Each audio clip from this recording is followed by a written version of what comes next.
느끼거나 쉬우시면 자 시작합시다.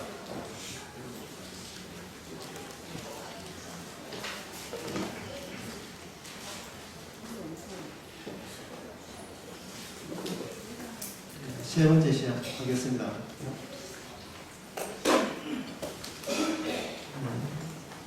이사야를 가지고 지난 시간에 문지선지서를 했죠.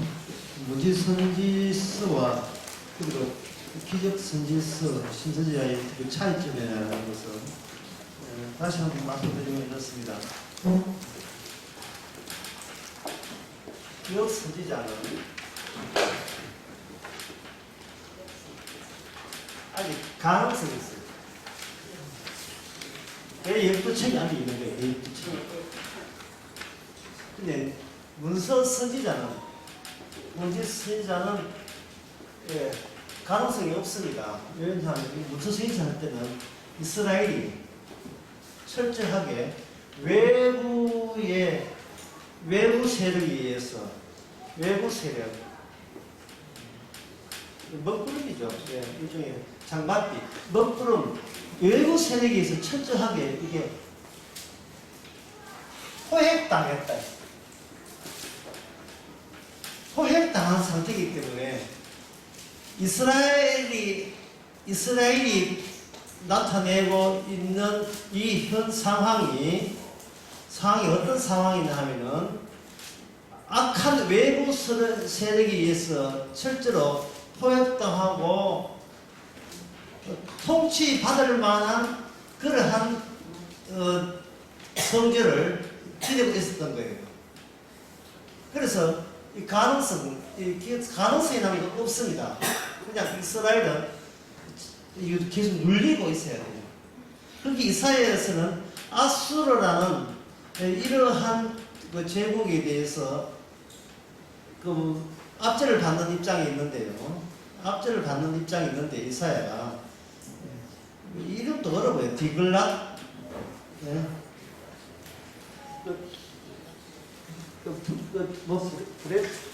브레셋카리 하여튼 이름도 브레셋인가 다시 잠깐 잡아보는데 디글랏 빌레셋 빌레셋 그 다음에 나오는 것이 디글랏 빌레셋 위에 그 하나 더 있어요. 살만 에셀 3세인데 뭐 3세 합시다. 디글랏 빌레셋 그 다음에 사르본 그 다음에 산헤립 이렇게 해서 산헤립 이런 그 아수르의 연이은 그 제 황제 왕에게 철저하게 사로잡히는 입장이 있어요. 이게 이제 이런 아수르가 힘이 되고 이스라엘은 유다는 어떤 유다 이스라엘은 두 합칩니다. 북쪽 이스라엘 둘 다 이거는 압절당하는 종 노릇을 하는 그러한 처지에 있어요. 디글랏 빌레셋이라든지 사르본, 산헤립, 살만에셀 이런 데서 계속해서 시달림을 받게 되는 겁니다. 시달림을 받게 될 때 그들은 이스라엘은 나름대로 왜 누굴 찾느냐 하면 여호와를 찾지요. 여호와를 찾는데 그 여호와를 찾는 그 응답에 대해서 이미 하나님께서는 이 갇혀 있는 이 상황이 가장 네 처지에 부합되고 합당하다는 식으로 이미 해답을 내린 거예요. 문서 선지자는 문서자의 이 말씀 자체가 이게 뭐냐면 이게 해답이에요. 네가 이렇게 압제당하는 것이 하나님의 뜻에 가장 부합된다는 겁니다. 네 처지는 괴롭지만 그래서 하나님 보시기에 일이 지금 잘 풀리고 있는 거예요. 지금 제대로 잘 되고 있는 겁니다. 이 사람들은 그 이스라엘 유다 이 사람들은 이제 힘들지만 사는 게 괴롭지만 하나님 보시기는 적절한 조치를 내리신 거예요. 그래서 이사야에서 하나님의 말씀을 전하면서 계속 아수르, 살만에셀, 디글랏, 빌레셋, 사르본, 산헤립 이야기하는 것은 뭐냐면 이겁니다. 역사가 영이다. 또는 영적이다. 영적인 것이 실제로 역사적으로 나타나는 영적이어야 제대로 된 영적이잖아요. 역사적으로. 성경을 보는 사람들이 항상 의문점이 뭐냐면 지금 내가 이 성경에 있는 이 역사 이야기가 오늘날도 이 실제적이냐, 내가 믿는 것이 실제로 그러하냐에서 그래서 의구심을 본인이 솟아나고 있습니다. 그는 성경에서 그냥 역사라고 하면 안 돼요. 역사라고 하버리면 내가 지난 시간에 했듯이 역사라고 하는 것은 과거로 날아가 버려요. 그때는 그랬지. 끝. 지금은 뭐다 말이에요. 역사라고 하는 건 계속해서 없어지기 때문에 그때는 맞았어. 아니 지금은 내가 믿는 게 이게 망상이 아닐까라는 의심을 스스로 하게 되는 겁니다. 그러면 역사를 믿으면 되지 않느냐 하면 역사를 믿으면 이건 허무하죠. 왜냐하면 역사는 자꾸 삭제되기 때문에 없어지기 때문에 그때 믿은 것이 지금도 믿는 것이 유효하냐에 대해서 이게 그렇게 자신감이 없는 거예요. 그때는 잘 믿었는데 5년 전에 예수 잘 믿었는데 지금은 그때와 비교할 때 뭔가 시원찮다는 느낌이 들지요. 그럴 때 내 현재 내 믿음은 제대로 된 믿음일까? 이런 믿음 가지고는 아주 지옥 가는 게 아닐까? 주님 앞에 천국 가는데 불합격되는 게 아닐까? 라고 의심이 생기는 겁니다. 그래서 뭐냐 하면 역사적을 말고 영적인 걸 찾자. 뭐 버들버들 떠는 거, 뭐 가장 뜨거운 거 이런 게 있잖아. 영적을 찾자 하는데. 이사야에서 이야기하는 것은 영은 반드시 역사는 그러한 모습으로, 형상으로만 우리에게 전달되는 거예요. 역사가 어떻게 영적이 되느냐 하면은 이걸 풀이하면 보이는 것으로 보이지 않는 것을 설명하는 겁니다. 보이는 것으로 보이지 않는 것을 설명하는 게 역사예요. 예를 들면 이렇습니다. 땅과 인간의 사이에서 누가 우세냐 하면 땅이 우세한 거예요. 인간은 땅의 저주에서 못 벗어납니다. 이게 창세기 3장 이야기입니다. 인간은 땅에 종속되어서 살아갈 수밖에 없다. 햇빛과 공기를 주지 않으면 인간은 못 산다. 자연의 누구 의존적이다. 이게 창세기 3장 이야기입니다. 그래서 제가 아무리 열심히 살아도 기후가 나쁘거나 해버리면 못 사는 거예요. 이스라엘 백성들이 처음에는 이스라엘 산지 이렇게 돼 있거든요. 산이 있거든요. 이게 산 밑에는 이거 지중해고 산 위에서 예루살렘도 이 동네에서 이 동네 높은 산에 있다가 여기서 농사 짓다가 이 나라가 인구가 많아지면서 바깥에 평지에다가 농사 짓기 시작했어요.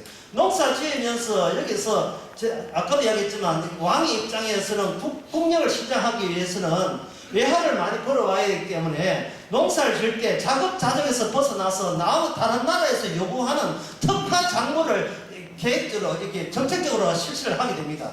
문제는 특화 작물을 실시할 때 무슨 요건이 있어야 되냐 하면 자연이 잘 받쳐준다는 요건 하에 특화 작물은 대박 날 수 있지요. 근데 문제는 여기서 가뭄이 들었다. 가뭄이 들면 이거는 차급장도 안 하고 단알만 팔이에요. 그러면 가뭄이 들 때는 이 땅이 이 사람들이 다음에 가뭄 들기 다음에 씨앗도 몽고칠 경우에는 땅을 뭐냐 하면은 그 장사에서 이득을 본 이제 권력층에게 땅을 넘기고 팔아먹어야 돼요. 팔아먹으면 여기에 주인이 살지 않는 땅 주인들이 많이 나는 겁니다. 땅 주인들이 세금 많이 때리겠죠. 60%. 지금도 주인이 살지 않는 그러한 땅이 우리나라도 많잖아요. 이 사람들이 일하지도 않고 세금으로 떼어가니까 결국은 농민들이 그 지주한테 땅을 팔아먹어야 되고 지주는 갈수록 점점 더 부유층이 되고 이 사람들은 가난한 사람이 되어서 낮에 떠돌아다니고 이게 나그네가 되고 또 부유 전쟁하다 보면 죽기도 하니까 과부가 되고 애는 부하가 되고 이러는 거예요. 그래서 이사야가 하는 말이 뭐냐 하면 나라 꼴이 왜 이렇게 평등으로 시작했다가 완전히 왜 그 계급차가 빈부차가 왜 심하게 되느냐, 누가 고하고 과부를 학대했다는 이야기가 이사야에 쭉 나오는 겁니다. 그 왜 원인이 뭐냐 하면은 왕이 제대로 정치에 권력과 했기 때문에 그런 거예요. 왕이 유다 왕, 이스라엘 왕이 우리나라가 다른 나라만큼 잘 먹고 잘 살기 위한 노력을 많이 했던 결과가 나라를 망친 거예요. 그래, 나라를 망칠 때 승자는 뭐냐면 이걸 영적으로 해석해 버리는 겁니다. 네가 하나님의 말씀을 위배했기 때문에 망쳤다 라고 이야기하고, 왕은 일단은 우리나라 이스라엘이 밥 먹고 살아야 되지 않겠느냐, 이거는 다급한 문제, 절박한 문제였다, 이거 어쩔 수 없었다라고 선지자가 하나님의 대리니까 선지자에게 이렇게 변명적으로 이야기하는 거예요. 나라가 어려우니까 그 큰 나라에 조금 바치기 위해서 모든 걸 겁이고, 솔로몬이 겁이고 다 갖다 바쳐서 제발 우리나라에서 떠나주세요, 제발 우리나라에 침범하지 마세요 하고 살살 빌어서 다 갖다 바친 것은, 이거는 우리 형편에서는 이건 어쩔 수 없는 조치였다 라고 권력청에서 이야기하는 거예요. 그런데 선지자는 말하는, 너희 침략자가 참아오는 그 역사가 곧 영적으로 해석이 되어야 된다는 것이 바로 문서 선지자의 주장입니다. 보이는 것으로, 파멸이죠. 파멸, 멸망. 보이는 것으로, 보이는 역사로서 보이지 않는 것을 이렇게 설명하는 거예요. 또는 해석하는 겁니다. 영적이라는 것은 인간들이 생각하는 그런 영적은 없어요. 역사 자체가 영적이에요. 그러면 땅에서 인간이, 땅이 의존적이고 땅이 우세인데, 이 땅을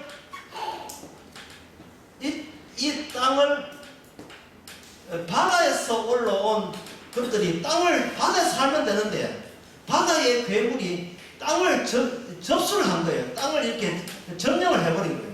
그럼 땅에 의존하던 인간들이, 민들이, 백성들이 이제는 바다에서 올라온 그 제국에 복종할 때 이 바다를 영적으로 해석하는 겁니다. 뭐냐? 이것이 바로 인간이 아니고 짐승이다. 하나님이 제정하는 짐승이다. 그 짐승 중에 첫 번째 짐승이 뭐냐? 바벨론이 이스라엘을 포로 잡혀갔을 때, 누가 봐도 이거는 역사입니다. 누가 봐도 역사인데, 이게 바벨론이 이스라엘을 잡아갔다, 역사지요. 짐승이 이스라엘을 잡아갔다 할 때는 이건 역사적이 아니고 영적이 되는 겁니다. 영적이라는 말은 뭐냐 하면, 배후에 짐승을 짐승이라고, 이 제국을 짐승이라고 지칭하는, 그렇게 지칭하는 그 영적인 분의 의도에 의해서 이 짐승 같은 바벨론은 이스라엘을 접수했다, 이렇게 해석하는 거예요, 선지자에서는. 그러면 삼킴을 받는 이스라엘은 바벨론 짐승한테 삼킴을 당함으로 말미암아 어떻게 이 짐승의 힘에서 벗어날 수 있을까를 뭘로 보느냐면, 이걸 진정한 구원으로 보는 겁니다. 짐승에서 벗어나는 게, 짐승에서. 이야기가 점점 어려워지기 시작하죠. 이런 전차로, 이런 이유로 여러분 이제 교재 한번 봅시다. 하얀 교재, 말씀에 움직이는 서론 있죠. 서론에 보면 1번 정신치료가 현실처럼 나오죠. 사람들이 생각할 거예요. 왜 이사야 이야기하면서 왜 정신치료가 이게 왜 튀어나오냐, 개인적인 정신치료가 왜 튀어나오냐, 잘 여러분들이 납득을 안 할 겁니다. 근데 여러분들이 이렇게 하게 되게 되면 여러분들 약간은 이해가 되실 거예요. 정신병이라는 것이 무엇이냐 하는 것과 이사야의 내용과 이게 무슨 관련이 있단 말이냐, 이게 무슨 관계가 있느냐라고 이제 그 관계를 설명해 드리겠습니다. 예수님께서 이 땅에서 말씀 전하면서 일을 하실 때 귀신을 쫓아내는 일을 하셨지요. 사람들 생각하기를 예수님이 귀신을 쫓아낼 때 그 귀신 들린 사람은 좀 비정상적인 사람일 것이라고 오해하고 있습니다. 사실은 그 귀신 들린 사람이 보편적인 사람을 대신했는데 시범자에 불과하거든요. 귀신이 쫓아나가면 귀신과 몸이 분리됩니다. 그러면 보통 사람들은 뭐냐? 귀신이 몸 안에 들어있는 거예요. 이것을 특별한 사람들께 귀신을 쫓아내므로 말미암아 나머지 모든 사람들도 귀신과 함께 동거하고 있음을 대표적으로 드러내는 사건이 예수님의 귀신 쫓아내미요. 아이고 안 됐다. 저들은 왜 귀신 와 계급품 묻느냐 이런 거 원래 처벌해야 할 문제가 아니고 이게 누구 문제? 우리 문제란 말이죠. 이미 짐승의 유다 자체가 짐승이라는 영적인 의미를 지닌 바벨론에 또 바벨론에 이게 짐승 바벨론의 짐승 1이거든요. 짐승 2가 뭐냐 하면 메데 파사고 짐승 3가 헬라 마케도니아 짐승 4가 이게 뭐냐 하면 로마거든요. 지금 유대인 어디냐 짐승 4 마지막 짐승에 지금 사도잡혀 있습니다. 요한계시록 보면 이 짐승 4가 끝이 여기서 그저 뭐 오징어 다리 갈라지듯이 10개의 다리가 갈라지면서 세상 끝장나게 되어 있어요. 역사적으로 짐승 1, 짐승 2, 3, 4 완전히 포맨 짐승 1, 2, 3, 4 1, 2, 3, 4라 하는 것은 누가 봐도 짐승이 아니에요. 이건 사람들이고 이거 제국들인데 그 제국 안에 누가 관통하냐에 따라서 어떤 영적 존재, 언약적 공동체가 통과하면 주변에 갑자기 제국이 뭐로 바뀌느냐? 짐승으로 바뀌는 겁니다. 네가 건들지 말아야 할 것을 건드렸다 이거예요. 네가 뭣도 모르고 건드렸다는 겁니다. 건드림으로 말미암아 하나님의 심판이 이스라엘 심판에서 전 우주의 심판으로 확대되는 계기가 마련되어 있는 거예요. 네가 건드리지 말아야 건드렸다 이 되는 겁니다. 그러면 이게 통과하면서 발생되는 것이 뭐냐 하면 이사야에서 남은 자예요.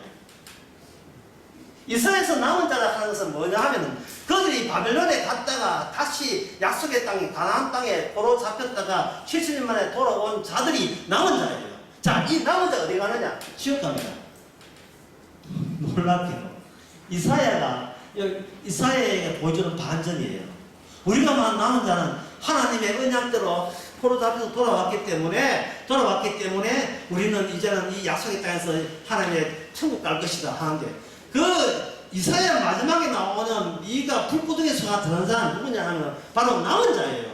이 남은 자들이 왜냐하면 역사에서 영적으로 튀지를 못하고 역사에서 다시 역사를 옛날로 돌아가는 역사주의로 돌아갔다는 그것 때문에 그들은 뭘 이야기하느냐 하면은 우리는 충분히 70년 동안 짐승의 때 포로 잡혔기 때문에 우리는 받을 벌을 충분히 받았으니까 이제부터는 우리에게 더 이상 책임을 묻지 마세요. 그리고 우리가 포로 잡혀간 것도 전부 다 누구 책임이냐? 우리 책임이 아니고 이스라엘의 책임자 여호와 하나님의 책임입니다 라고 하나님께 잘못을 돌리는 거예요. 그 잘못을 돌리면서 나오는 대목이 뭐냐? 토기장이가 토기를 만들 때 귀한 것도 만들고 천한 것도 만들 수 있기 때문에 하나님이 토기장이라면 하나님이 자체가 나쁜 것을 만든 당신에게 책임이 있습니다. 남은 자들이 그렇게 하나님을 이해하게 된 겁니다. 적어도 역사주의로 그걸 주장하면서 이사야가 보여주는 우리의 예상과 비교하는 반전이에요. 돌아온 사람 가운데서 권력을 즐겼다 하는 사람이 두 사람이 있어가지고 박히러 봐야 썩은 못이 돼서 뚝 떨어진다는 대목도 이사야에 나옵니다.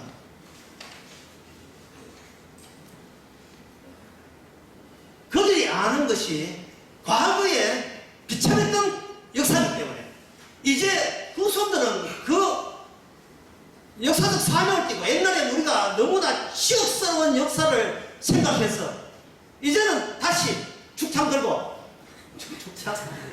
다시는 일자한테 응해서 안 된다 라고 역사주의로 그대로 되돌아갈 때 그 수평적인 역사주의에서 못 벗어날 때 그들이 바로 마지막 하나님의 지옥 갈 자는 이렇게 지옥 간다는 모델이 되는 겁니다. 그 모델 케이스의 연속성이 예수님 당시의 유대 민족의 신학이었어요. 하나님은 역사 속에 들어와서 우리를 구원한다. 제3정 제3번째 성전 세워주고 금초 때 황금 동성에 세워지는 날 메시아는 다윗의 자손 메시아는 이스라엘을 구원하러 온다. 이렇게 되는 겁니다. 그래서 그들을 준비해서 우리는 3차 대전 아마겟돈 전쟁을 승리하기 위해서는 주변에 있는 블레셋과 이란, 엘람, 시편에 나온 말씀입니다. 요한계시록 말씀을 근거로 해서 주변에 있는 나라에 항상 선제 공격할 그걸 하기 위해서 이스라엘의 원자국 땅 200개를 만들어놓고 저 때가 되면 선제 공격해가지고 메시아 오는 날을 앞당겨보자. 이스라엘은 그렇게 하고 나머지 미국에 있는 한국에 있는 기독교 신자는 팔목에다가 666만 그거만 맞으면 된다. 해석이 역사주의 해석은 나온 거예요. 그 역사적 해석에 의해서 분을 받으려면 딴 게 필요 없어요. 역시 돈이에요.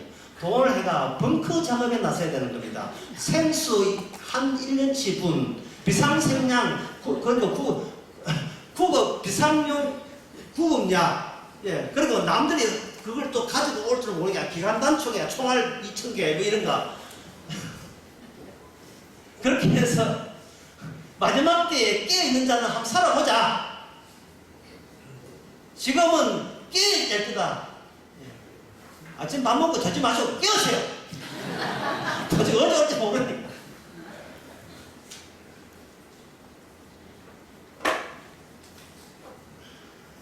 여러분, 깨보자 하는 사람은 지옥 갑니다. 주님이 도둑이기 때문에 도둑답게 오시도록 우리는 자고 있어야 돼요. 그런 느긋함이 있어야 돼요. 잠 푹 주시다가 데려갈 때는 데려가고 못 들어가고 그래 살아야지. 맨날 그 스낵김이 쪼개가지고 눈에다가 이렇게 벌리가지고 깨어라. 이 무슨 이벤트가 그런 이벤트가 되어 있습니까?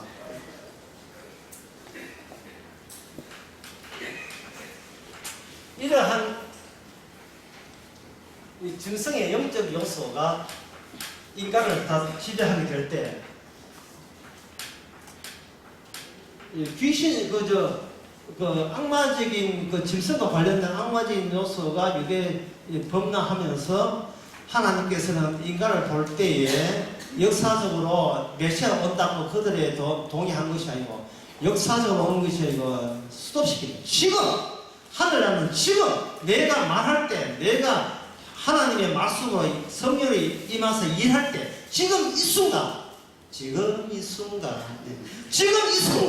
이것이 바로 하늘나라가 너희에게 임하였느라 이렇게 이야기해요.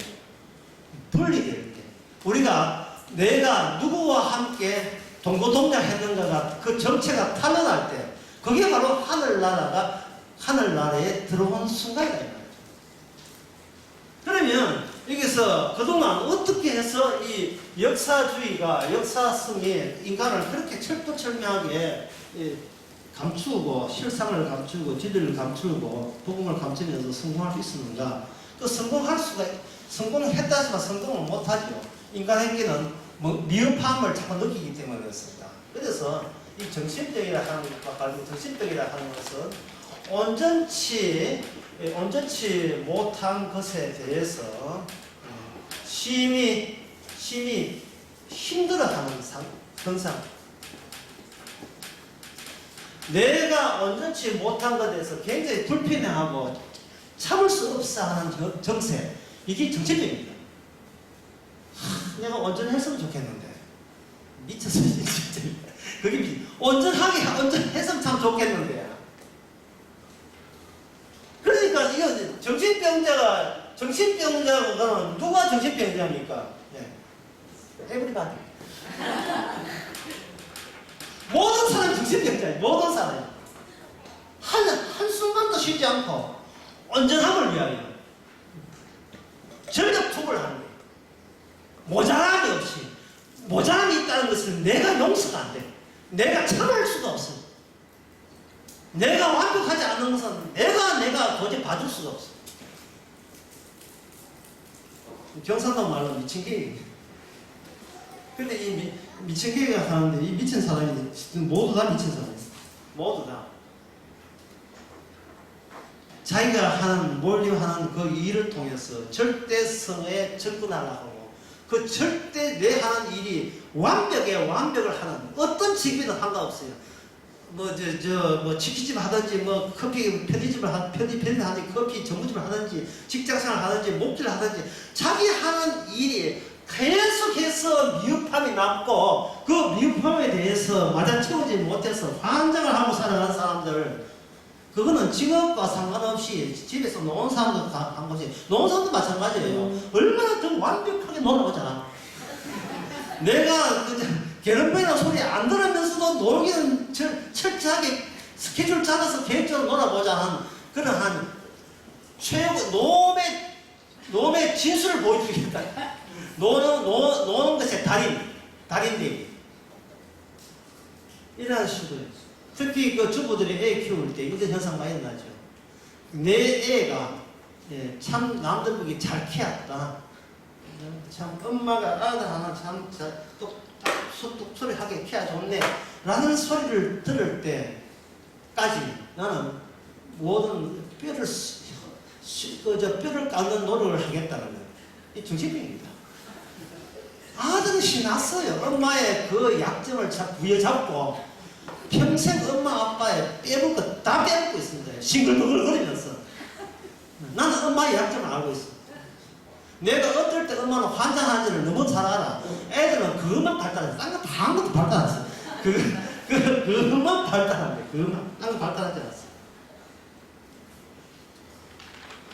서러운 부분은 대출을. 그래서 하다 보니까 그 마지막에 도달하지 못할 때, 올 때, 인간은 자기로서는 왜 내가 온전치 못하고 완전치 못한다에 대해서 뭐가 되냐면 말문이 막혀버립니다. 말로 막힙니다. 이 정신병의 정세가 뭐냐? 말문이 막히는 거예요. 그럼 정신병 치료는 간단하죠. 말문이 터지는 거예요. 말도 없지만 말이야 말. 몰라. 무슨 말인지 말을 할 수 없어요. 어떤 표현을 해야 되는데, 어떤 표현을 하는데, 자꾸 그 중심에 들어가지 못하고 그것만 도는 거예요. 무슨 자기 감정을 표현해야 되는데, 예를 들어, 좋아한다. 아니야, 좋아한다는 뭐지래? 그러면 사랑한다. 아니야, 이것도 아니야. 오빠야! 아니야, 오빠! 이것도 아니야. 이것도 아니야. 뭐야, 그래? 뭐야? 아니야, 저기, 이건데, 어디 말이 안 돼. 그 말할 언어와 내 감정과 일치가 될 수 없을 때, 그 불완전함, 완벽함, 이것을 자기가 가슴앓이로 다가오는 거예요. 그게 누적이 되는 스트레스입니다. 그래서 어떤 사람은 사랑한다도 이거 아니고, 오빠야! 이것도 아니고, 그 다음에 뭐냐면, 오빠야 하다가 그 다음에 자기야 그것도 아니야. 그러면 이제 명사로 생각하다가요. 고유명사로 시작하다가 그 다음에 자기야로 거쳐가지고 이건 동작을 표현하는 겁니다. 사랑해도 아니야. 이것도 아니야. 그럼 뭐냐 하면 홍석천처럼 미워 죽겠어. 이제는 반응법으로 미워 죽겠어. 나 꼬집어 줄까. 이러고 있다고. 분석합니다. 고유명사에 쓰이면 단어로 표현할 때는 자기가 나를 지칭한 동어로 동어하다가 그것도 안 되면 동작을 표현한다. 동작을 표현하는 걸 뭐라 동사라고 합니다. 동사의 특징은 뭐냐면 사라져버리는 사건을 냉동 동결시키는 방법입니다. 사라져가는 사건, 이 사라지는 순간을 포착해가지고 계속 시간을 끌어보려는 하는 시도, 이게 바로 동사예요. 근데 이 동사가 되면 이게 반칙이 되는 겁니다. 왜냐하면 사건은 표현될 수가 없어요. 그래서 사건은 표현이 안 되기 때문에 이걸 뭐라고 하냐면 이걸 비유라고 이야기해요. 비유. 세상에 있는 모든 동사는 다 비유입니다. 이 비유라고 할 때, 또는 그런 여기서 상징이라고 해도 비유라고 하는데, 비유할 때는 순서가 있어요. 비유할 때는 뭐냐면 언유로 시작해서 한유로 나가는 겁니다. 한유. 비유를 언유로 시작해서 한유 난다면 한유의 그 차이점이 뭐냐 하면 전부 다 뭘과 관련되어 있는 하면 이게 물질성과 관련되어 있는데, 언어라는 것은 물질에다가 자기의 평소에 알고 있던 단어 가운데서 몇 개 되지도 않는 단어 가운데서 접근이 나름대로의 가장 표현할 수 있는 접근을 동원하는 겁니다. 이 물질에 대해서 언어를 이야기하고 또 같은 말로 할 때 이게 일치될까요? 일치 안 될까요? 이절될 수가 없지요. 그죠? 이럴 때도 없죠. 그러면 또 단어를 사용합니다. 이게 뭐냐 하면, 단어, 언어, 돌려막기. 사람들을 계속 돌려막기. 빨리야! 이것도 아니다. 뭐 이렇게, 빨갛다 하는 거예요. 빨갛다 하는, 우리나라 말도 빨갛다, 발긋스레하다, 입술 발자를 빨갛다 하는, 벌겋게, 또는 빨갛게, 볼 빨간 사춘기, 이런 게, 모르지. 그건 뭐 사춘기, 그건 뭐라 됩니다. 하여튼, 표현을 하고 싶은데, 내가 아는 언어가 제한되어 있어요. 제한되어 있으면 미흡함이 되고, 미흡함은 나의 초조감을 유발시키고, 그것 때문에 다른 일이 손에 잡히지도 않고, 내 마음을 전달해야 되는데, 전달할 길이 없네.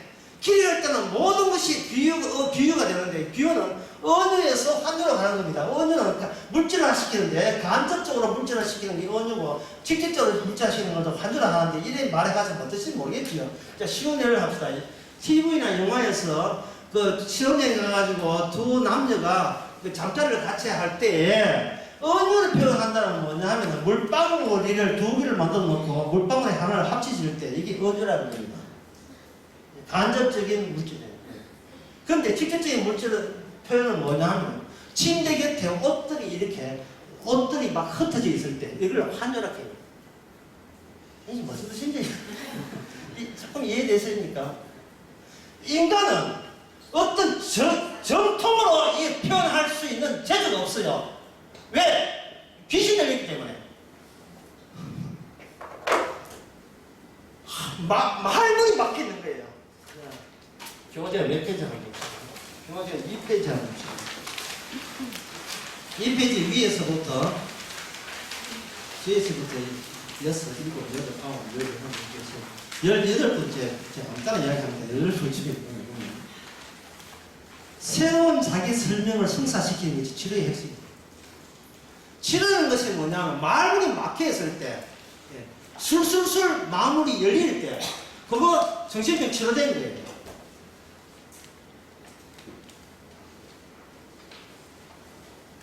이거는 정신과에서 이렇게 된다는 대상 그 사람은 정신과 갈 필요 없어요.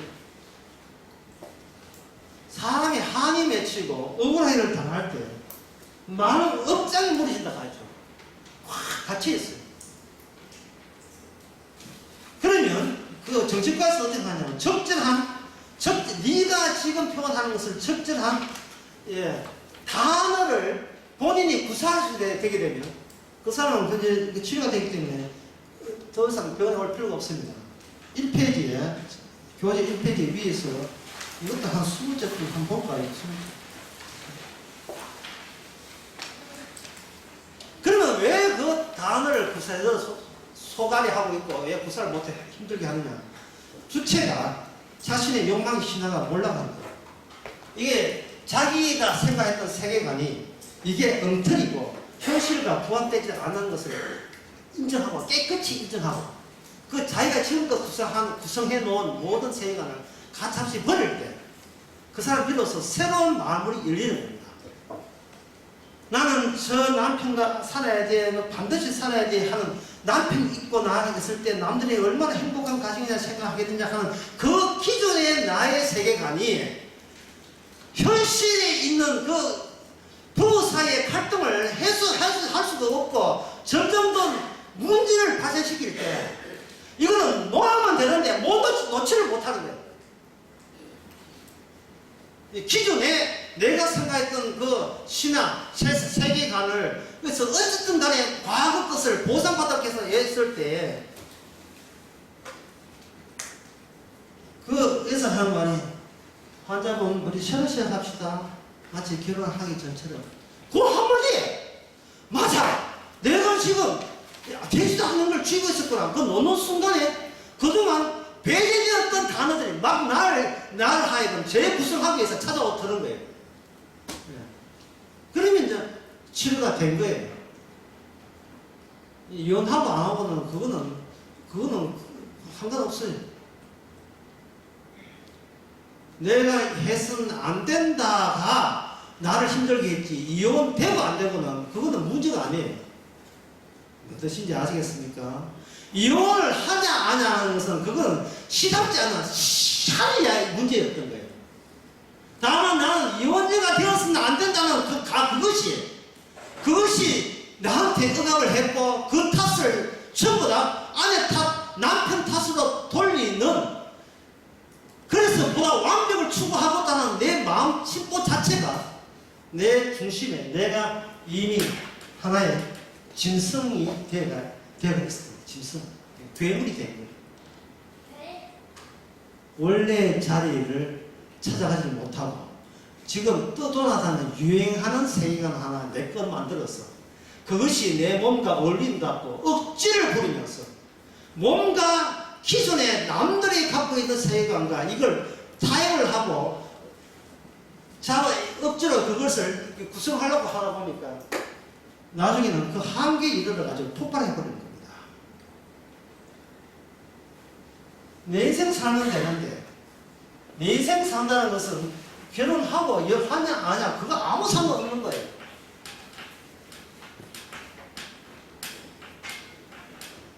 내가 알고 있던 세계관, 세계관이지만 이것을 정신분석해서 이걸 뭐냐 그냥 신화라 해, 신화. 일시적이고 누구나 개인주의적이래요. 자기는 세계관을 하지만 그건 네 생각이고, 그 신화가 통계되고 다른 신화로 교체돼야 될 필요가 있는 거예요. 다른 신화. 그럴 때 뭐가 바뀌지냐 하면 그 현상적으로 뭐가 바뀌냐면 어느 단어 같은 게 이것이 바뀌어지는 겁니다. 이걸 좀 더 알기 쉽게 설명하면 이렇습니다.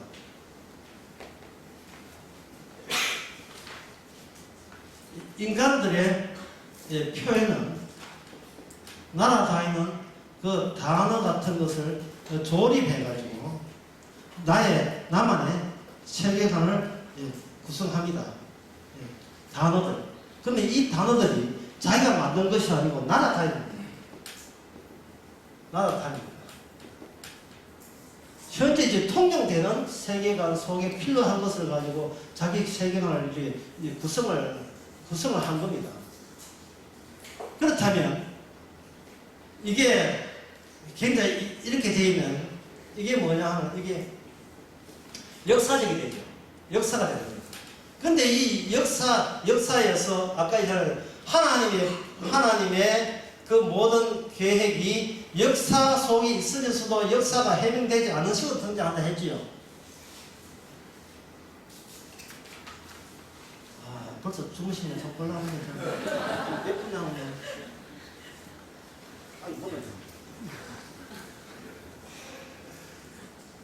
역사들이 표현한 단어에서 필요한 단어를 나라들이 뽑았다냐. 뽑으니까 여기서 니는 내 세계관에 필요치 않아. 내 쫓아오고 내 그냥 갖다 버리고 배제하는 것들이 있잖아요. 이게 그 단어 속에 누가 쫓겨나느냐 하면 주님이 하시는 그 말씀도 인간들이 자기 세계관 하겠다는 고집 때문에 이게 진짜 처방이 되는 거예요. 처방이. 무슨 그 입사시험에 십자가 이야기 안 하죠. 자, 십자가 단어가 입사시험은 필요치 않은 겁니다. 입사를 해야 월급 받아야 내가 사니까 내가 사는 데 있어서요. 십자가라는 게 별로 의미가 없는 거예요. 그런데 내가 십자가 믿으면 이 회사에 삼성에 취직 잘하겠다고 십자가를 도입하는 거예요. 도입하게 되면 도입해봤자 내 몸과 십자가는 맞아요, 안 맞아요? 안 맞지요. 왜냐하면 주님의 십자가는 누가 하던 사건이냐 하면 주님이 세계갈 때는 하는 단어에 이것과 같이 돌아다니는 단어라. 이 단어를 내가 나만을 위해서 있는 나를 위한 이 세계관에 이게 어울리질 않는 거예요.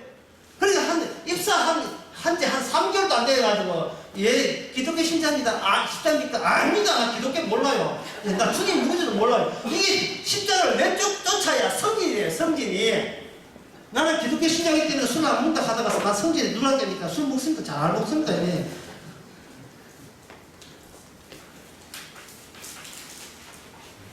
시집 가기 전에는 천하에는 성가대 하고 주의하게 해가지고 아이고 교회 아가씨 훌륭하다 하는데 시집 가고 나왔는데 교회 아가씨가 어디 갔어요? 교회도 안 다니고 그 공식에서 1 마이너스 1 플러스 x, 인간들이 이렇게 하거든요. 1 마이너스 x에서 지금 뭐가 보이냐면 요 1이 안 보여요. 이게 안 보입니다. 왜냐하면 이게 절대적이기 때문에 항상 그 중앙에 빙빙 돌아요. 이 단어 가지고 수시 보기도 하고 저 단어 수시 보기도 하고 아무리 해도 여기에 접근이 안 됩니다. 그럼 나타난 건 뭐냐 하면 플러스 x냐 플러스 마이너스가 이게 바로 역사적으로 등장하는 거예요. 역사적으로. 이게 뭔가 절대를 향해 시도할 때 이건 인간의 역사가 돼요. 그러나 이 역사에서 초반될 때 이건 주님의 일이 되는 겁니다. 이거 바로 요 플러스 x 마이너스 x 이걸 모아서 뭐로 하냐 이게 바로 이사야서가 이게 이사야서가 되는 거예요. 나타날 때는 여자들은 뭐 나타나냐 이게 단어와 언어로 나타나거든요. 이것도 단어와 언어예요. 인간은 뭐냐 그걸 말이라고 하고 예수님은 이사야는 누구를 뭐라고 하나 말씀으로 이야기해요. 말씀으로. 그러면 인간은 말로부터 시작해서 말로 가서 말로 나가죠. 이게 여기 언어가 같이 기호도 붙이나 말로부터 해서 말해서 말로 가지만 이사야는 뭐냐면 말씀으로 시작해서 말씀을 거쳐서 말씀으로 가는 거예요. 이 두 차이가 있는 겁니다. 그런데 이 말씀은 말에 대해서 핍박받게 되어 있습니다. 예, 배제를 한다고요. 왜? 인간은 인간 중에 현재 도와다니는 기호, 내가 사는데 필요한 기호, 내가 절대자가 되는데 필요한 단어들만 수집해서 나만의 세계관을 형성했기 때문에 그렇습니다. 그러면 요 요걸 뭐라고 하냐? 이걸 역사라고 이야기해요. 역사. 그러면 아까 세 번째 강의 다시 합니다. 역사가 뭐라고요? 영이죠. 역사가 영이에요.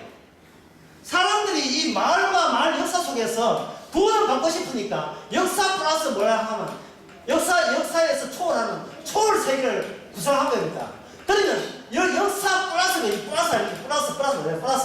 역사에서 구성된 내 몸이 죽었으면 어디 간다? 천당 간다고 이게 결합이 플러스를 하는데 이 플러스를 주께서 뭐로 바꾸냐? 마이너스로 바뀌는 거예요. 가기는 어디를 가? 지원 봐야지. 자기 몸을 멀쩡한 거 생각하는 사람은 어디 가느냐 하면 천국 못 갑니다. 도중에 교체가 일어나야 되는데 교체할 수 있는 능력이 인간에게는 없어요. 왜? 천국 가고 내 세계여야 됩니다. 내 세계. 나를 위한 말씀의 세계가 아니라 나를 위한 말의 세계이기 때문에 그 말을 통해서 자기 세계 구성에서 필요한 사람을 같이 친구 삼아 할 때 이야기한다고 친구. 예. 왜 친구 되느냐? 말이 통하거든요.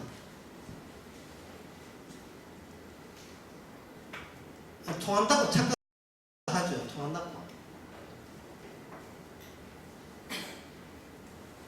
자, 그런데 아까 복사해 봅시다. 저걸 좀 알고 있겠다. 계속 복사해 봅시다. 이 인간의 말이, 인간의 말과 말에서 말을 할 때 여기에 중앙에 뭐가 됐습니까? 중앙에 접근하지 못한 게 있죠. 그걸 가지고 뭐냐면 공개 또는 비어있다고 이야기한 겁니다. 이 교재에서. 지금 이 교재에 이거 설명합니다. 시간 관계상. 그러나 이렇게 설명을 듣고 읽어보시면 도대체 이게 무슨 말이야? 라고 하다가 설명을 듣고 이런 측면에서 이게 글을 썼구나 하는 걸 알 수 있습니다. 3페이지에 봅시다. 교재 잘 나갑니다. 3페이지에 보면 거기에 인류 문명의 시작에서부터 한 인류 문명의 시작에서 남겨진 게 있죠. 그게 뭐냐면 어두운 동굴벽화입니다. 그냥 동굴벽화가 어두운 동굴벽화예요. 어둡다는데 여러분들이 이게 액센트를 주세요. 어두운 동굴벽화입니다. 성사시대, 인류가 역사 이전에, 문자가 발견 이전에 동굴이 먼저, 그림이 먼저 있죠. 그림도 기호고, 그림도 언어고, 그림도 말이에요. 그 당시 말. 인류는 여기서부터 시작한 거예요. 그 성사시대부터. 근데 성사시대의 흔적은 어두운, 그냥 동굴이 아니고 어두운 동굴이 있다고. 그 동굴의 의미가 뭐냐? 3페이지 밑에서 하나, 둘, 셋, 넷, 다섯 번째, 여섯 번째 보면 뭡니까? 무엇의 10년? 공백의 10년. 거기다가 텅빈 공백의 10년은 인간의 심리를 설명한 보편적인 모든 공동적인 그 심리 현상을 동굴로 표현한 거예요. 그 어두컴컴한 동굴 속에서 보이지 않는 거주자, 보이지 않는 거주자, 여기 거주민의 4페이지에 위에서 12번째 동굴 천장의 벽갈거리 행위는 신을 표현할 때 뭐냐? 보이지 않는데 무슨 민이다? 보이지 않는데 무슨 민이다? 같이 동거하고 있는 거주민을 보는 겁니다. 옛날 사람들이 말로 다 할 수 없는, 절대적인 존재에 접근해야 되는데 접근할 필요가 없어요. 인간의 어떤 방법으로. 신 잡고 전능하시고 자비하시고 하다가 아니야 이건 아니야. 그건 아니야. 아니야 이건 바꿔야 돼. 돌려막기 하는 거예요. 그래서 신은 참 사랑스럽다. 맞아 만족해. 좀 이따가 아니야 그걸로 모자라 부족해. 동그라미 블랙홀 같아. 뭔가 자꾸 설명해야 되는데 그 미흡함에 미흡함대로 살면 되지 않습니까? 인간은 그런 존재가 아니고 미흡한데 그걸 맞아 채우지 않으면 속이 풀리질 않아요. 그래서 자꾸 어디다 호소하냐면 단어와 언어에다가 그 위력에다가 호소를 하는 겁니다. 60대 그 남자가 산책하면서 그 오르막 오를 때는 그저 오르지 않습니다. 힘들다가 그때는 그저 언어에다가 호소를 하죠. 예. 졸립서 이렇게 해야 빨리 올라갈 수 있어요. 예. 오줌발 하여튼 용기 어떤 소망과 용기가 그래서 부여되는 겁니다. 예. 청춘88 예. 그 선정은 있는데 예. 뭐더라 내가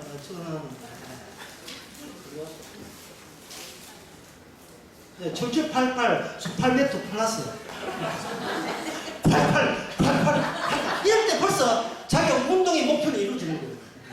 여자 같으면 관절 88 식스탑 관절 88 식스탑 식스팜 단어에 호소하는 겁니다. 신랑을 부를 때 왼발 그것처럼. 여러분 덴푸라하고 튀김하고 차이지 뭡니까?